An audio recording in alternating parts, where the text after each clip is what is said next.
What skills do a DevOps engineer actually need? This is the most common question I get asked from people trying to get into DevOps. To be honest, most of the answers online are opinion-based. So instead of guessing, today we're going to go through real job data. We're going to be looking at major tech markets. 1, San Francisco. 2, London. And Bengaluru, India's tech capital. No hype, no buzzwords, just evidence. Some cities set the standard for engineering practices. When the same skills shows up across multiple global tech hubs, those skills aren't optional, they're foundational. That's why this video is going to focus on real job description, no assumption. This is exactly what I did.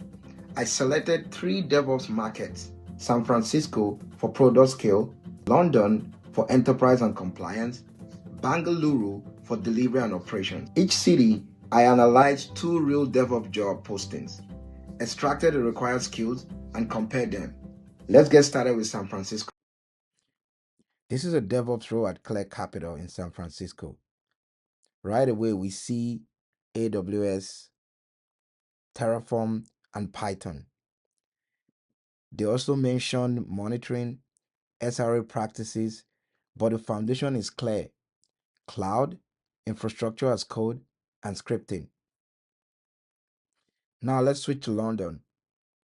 This role is for cloud native DevOps.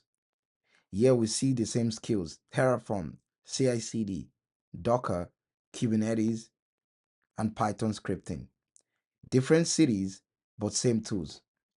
Now let's look at Bengaluru, India's tech capital. As you can see, this is a DevOps role at Wipro. The entire job is built on CI/CD pipelines, automation, and infrastructure support. Different wording, however, but same DevOps foundation. Across San Francisco, London, and Bengaluru, the same skill shows up every time: Terraform, Docker, Kubernetes, CI/CD, and Python. So if you're learning DevOps, these aren't optional skills, they are mandatory.